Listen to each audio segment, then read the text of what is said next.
Subscribe कीजिए ध्येय IAS channel को और बेल आइकन को दबाइए लेटेस्ट वीडियो सबसे पहले देखने के लिए।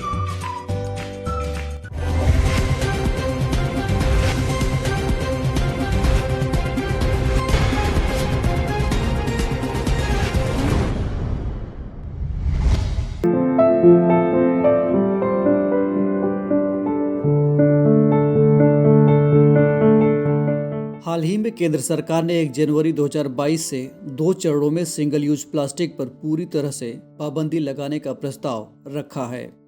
इसे लेकर एक ड्राफ्ट अधिसूचना जारी की गई है जिसमें बताया गया है कि उन वस्तुओं को पहले चरणबद्ध तरीके से बैन किया जाना है जिनके विकल्प आसानी से उपलब्ध हों। वहीं कचरा प्रबंधन प्रणाली के समन्वय की जिम्मेदारी शहरी स्थानीय निकायों और ग्राम पंचायतों की होगी। डीएनएस में आज हम आपको सिंगल यूज प्लास्टिक के बारे में बताएंगे और साथ ही इसके दूसरे पहलुओं को भी समझने की कोशिश करेंगे। आज के करीब 100 साल पहले 1907 में जब लियो एच बैकलैंड ने प्लास्टिक की खोज की थी तब किसी ने भी ये अंदाज़ा नहीं लगाया था जो प्लास्टिक मानव समाज के लिए एक वरदान के तौर पर पेश किया जा रहा है वहीं कभी इसके लिए अभिशाप साबित होगा। ये प्लास्टिक अब इतना खतरनाक हो चुका है कि साल 2019 में प्रधानमंत्री को लाल किले की प्राचीर से ये अपील करना पड़ा कि सिंगल यूज प्लास्टिक के उपयोग को अब खत्म किया जाना चाहिए। बहुत से असंतृप्त हाइड्रोकार्बन जैसे कि एथिलीन प्रोपेलिन के उच्च बहुलक को ही प्लास्टिक कहा जाता है। मुलायम होने के कारण इसे किसी भी आकार में आसानी से ढाला जा सकता है। निर्माण के आधार पर प्लास्टिक 2 प्रकार का होता है। पहला प्राकृतिक प्लास्टिक और दूसरा कृत्रिम प्लास्टिक। प्राकृतिक प्लास्टिक एक ऐसा प्लास्टिक होता है जो गर्म करने पर मुलायम और ठंडा करने पर कठोर हो जाता है। लाख इसका एक अच्छा उदाहरण है। रासायनिक विधि से तैयार किए गए प्लास्टिक को कृत्रिम प्लास्टिक कहा जाता है। ये 2 प्रकार का होता है। पहला थर्मोप्लास्टिक और दूसरा थर्मोसेटिक प्लास्टिक। थर्मोप्लास्टिक को गर्म करने पर यह कई रूपों में बदल जाती है।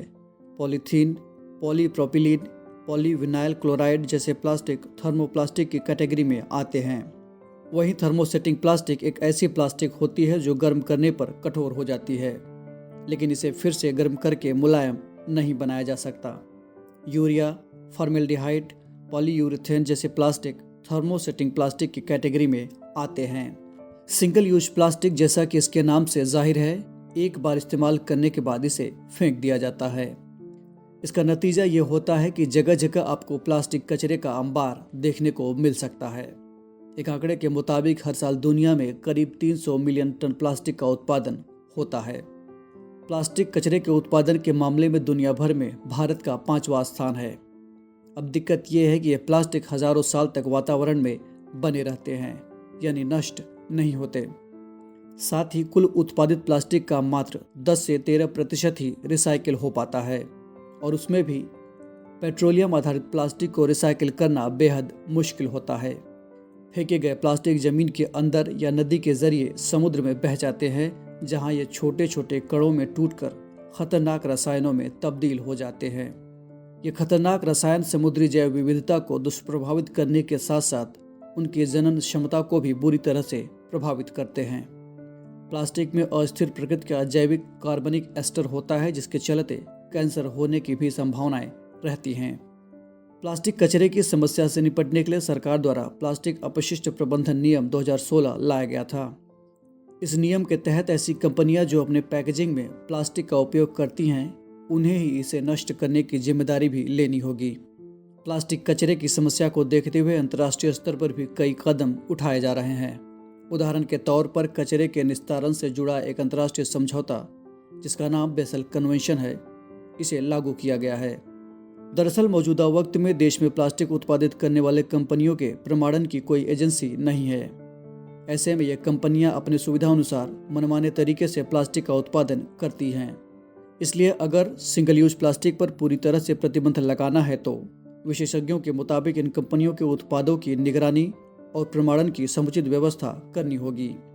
कचरे के प्रबंधन को लेकर भारत की सबसे बड़ी समस्या ग्रेडिंग की है जिससे कूड़े में मौजूद वास्तविक प्लास्टिक का अनुमान लगाना मुश्किल होता है। प्लास्टिक कचरे का सही अनुमान न होने के चलते इसके निस्तारण की प्रक्रिया प्रभावित होती है। साथ ही हमें प्लास्टिक के कुछ इको फ्रेंडली और किफ़ायती विकल्पों की भी तलाश करनी होगी। बहरहाल किसी भी कानून या अभियान की सफलता इस बात पर निर्भर करती है कि इसमें आम जनता की भागीदारी कितनी है। इसका मतलब यह हुआ कि हम पर निर्भर करता है कि हम अपनी धरती को कितना खूबसूरत और कितना सुरक्षित बनाना चाहते हैं।